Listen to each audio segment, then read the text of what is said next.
Olá, vamos ver mais um vídeo e o assunto hoje é o que tem se comentado muito nas redes sociais, a luta do faixa azul e o faixa preta. Já teve outra também do faixa verde e o faixa marrom, porém, antes da gente tratar desse assunto, a gente precisa ter alguma coisa em mente. Primeiro, o que é preconceito?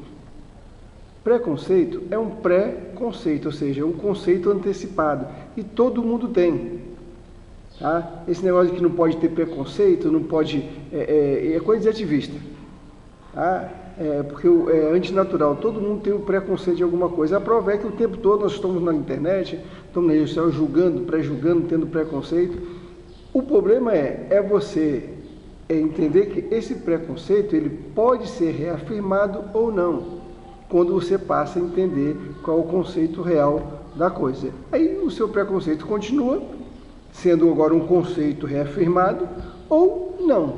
Então, quando você passa a ter isso em mente, você vai entender que quando eu vejo alguma coisa, eu faço um pré-julgamento, esse pré-julgamento ele pode estar errado. Então eu preciso analisar para aí depois formatar um conceito. Errado ou não, você vai ter um. Ok? Então vamos lá.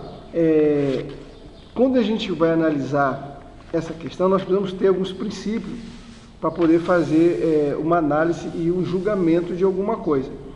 Então, primeira coisa, nós precisamos separar o atleta, competidor, professor e aquele praticante de jiu-jitsu. Todos eles podem chegar à faixa preta, mas tem que respeitar a sua categoria, ou seja, a sua limitação e as razões por que você treina. Então, o atleta é aquele que ele gosta, ele está treinando, ele não vai competir, mas ele está treinando sempre, ele quer aprender, ele vai ali, está fazendo intercâmbio, participando, buscando conhecimento. Competidor é aquele camarada que ele tem o sangue no olho, ele quer partir para cima, ele quer estar se superando, então ele não está preocupado com muita coisa além de competir, de disputar campeonato, de tá ali fazendo a parte dele, se superando. Professor é aquele camarada que tem um conhecimento amplo, ele tem um conhecimento técnico, sabe ensinar, tem metodologia, tem didática, não necessariamente precisa ser um competidor. Vale a pena aqui que quando você é competidor, normalmente o competidor ele não tem muita capacidade para ser professor. Quando vai nascer um professor do competidor, o competidor tem que morrer. Tá? Não dá para ser professor e competidor. Ou você é competidor ou você é professor. Então a gente tem que começar a ter esse... E tem aquele praticante, que é o cara que treina, está lá lutando, ele vai ser faixa preta, mas ele não está nem aí se vai ganhar, se vai perder, ele não quer saber de competição, ele quer saber chegar no tatame, suar, treinar e ir melhorando a qualidade de vida dele, a qualidade técnica, mas ele não está preocupado se vai tomar carro de um de outro, ele quer chegar no tatame, ele quer suar, quer lutar. Né? Não se trata de gostar ou querer perder, isso aí ninguém gosta, mas ele gosta de estar lá no tatame lutando. Então a gente tem que separar isso aí a gente vai entender outras coisas. Bom, precisamos entender também qual é o pressuposto da arte marcial. O que pressupõe a arte marcial? Em primeiro lugar, disciplina, respeito, hierarquia, qualidade de vida, o sentimento de pertencer a um grupo. Então, quando a gente entende isso, a gente vai começar a entender que nós lidamos com pessoas. E como nós lidamos com pessoas, existe também a questão da maturidade. Cada um tem um tempo certo. Eu costumo dizer para os meus o seguinte: olha, vocês são bons tecnicamente, mas falta algo que eu não posso dar. O que é? Maturidade. Tanto na vida social quanto esportiva. Maturidade é algo que cada um vai ter ao seu tempo, uns mais rápido e outros mais devagar. Por exemplo, você pega uma criança que treina desde os 6 anos de idade, a possibilidade de ela ter uma maturidade mais cedo é grande que um camarada que começa a treinar com 25 anos de idade. Então, uma criança com 6 anos de idade, ela está ali aprendendo a fórmula e repetindo a fórmula do jiu-jitsu praticamente a vida toda. Então, quando ela completar 16, 17 anos, ela está com uma maturidade muito maior esportiva que alguns atletas. Tá? Então aí você tem que avaliar o que é maturidade esportiva, o desenvolvimento do atleta, tudo isso aí é um conjunto de coisas que nós não podemos dizer, não, tem que fazer isso, tem que ser assim ou tem que ser assado. Não, aí a gente vai ter essa dificuldade. Então a gente entende qual é o pressuposto da arte marcial, né? Separamos o que é atleta, o que é professor, o que é competidor e a questão da maturidade. Por exemplo, aceitar um desafio desse, faltou maturidade.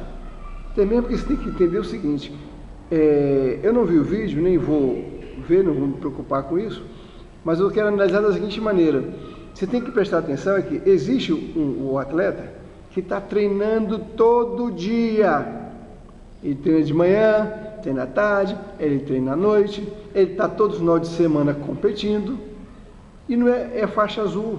Então, o camarada, ele está ali, ó, sangue no olho. Se pegar um cara que não está competindo, ele vai tratorizar mesmo, não é a menor dúvida. Outro fator que devemos analisar em algumas coisas é o seguinte, é um absurdo o cara ficar 4, 5 anos na faixa azul, entendeu? Mais 4, 5 na faixa roxa, mais 4, 5 na marrom, né? É uma covardia, o camarada chega e pega o cara que chegou na marrom agora, ele vai para o torneio para ganhar tudo.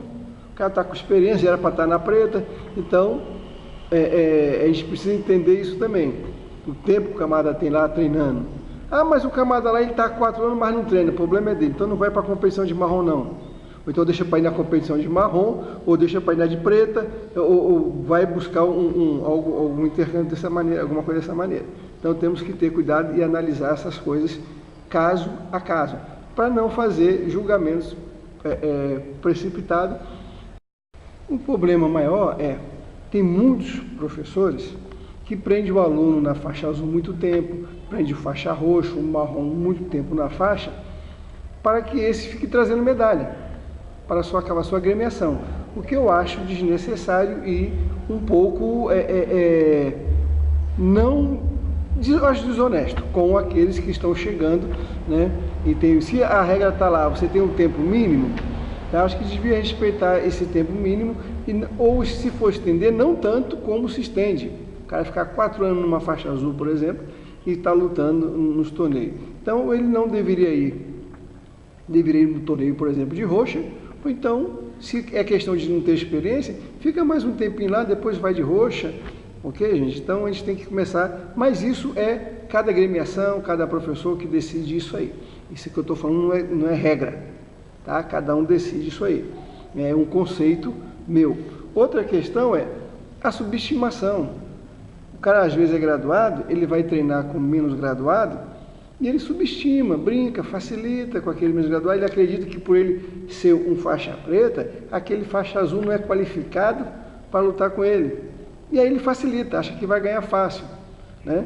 Então o faixa preta, independente de ser professor ou não, ele tem que estar sempre se reciclando, dando uma treinadazinha mais específica, para que ele não passe tanta vergonha.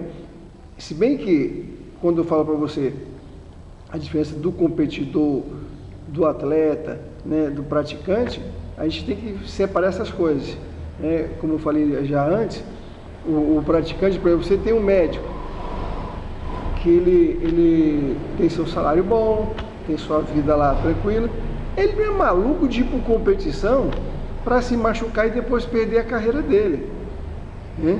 Um cara em sã consciência não vai fazer isso, a não ser que ele esteja disposto a viver, né, sempre de vez em quando está se machucando, né, o treino mais pesado, e abandonar a carreira dele para viver do esporte. Aí sim, né? Mas se ele é um praticante, ele está ali para treinar, para aprender jiu-jitsu, como defesa pessoal e etc. Mas não para chegar e se machucar e depois abandonar sua carreira profissional. Então, existe o lutador profissional, que é o competidor, que ele está ali. Então, a gente tem que separar bem isso para que a gente não comece a fazer julgamentos precipitados. Tá? Não estou aqui defendendo nem condenando a questão do vídeo, até mesmo, como já disse, eu não vi. Só estou botando uma questão que a gente precisa entender para fazer certos julgamentos. Então, a gente continuando, a gente precisa entender que o treino na academia é uma coisa, na competição é outra, no intercâmbio é outra. Tá? Eu costumo dizer que quando acontece no mundo real, é totalmente diferente. A gente precisa entender esse parâmetro, que o momento psicológico, a motivação é outra. O competidor não, ele já está habituado a fazer tudo isso, porque para ele é rotina, ele treinar com pessoas diferentes, locais diferentes, atletas diferentes, níveis diferentes, e ele está sempre procurando treinar entre os melhores. Tá bom, gente? Então, para a gente ter vou sempre dizer, repetir, para a gente ter um conceito, para a gente fazer algum julgamento, a gente precisa entender todo esse parâmetro. Tá? E muitas das vezes isso não explica, ou seja, explica, mas não justifica certas situações, como a gente tem visto por aí. Mas a gente precisa ver também a questão de idade, né, que isso influencia muito, tanto que nos torneios o Master é menos tempo.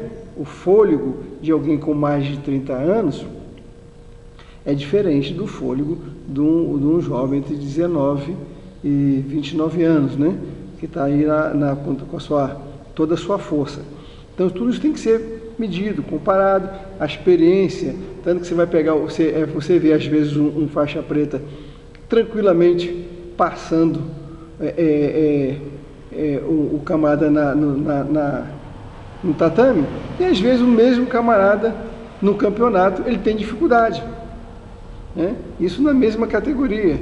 Então, para você ver que é diferente no torneio, imagine quando acontece isso com uma diferença de idade bem grande. Então, no tatame é mais tranquilo, o camarada está mais à vontade, né? Então, é diferente. Então, a gente precisa tudo isso aí, ter cuidado para fazer certos julgamentos, ok? Então, até o próximo vídeo. Esse ficou um pouquinho longo, mas acho que vale a pena. Um forte abraço aí a todos vocês.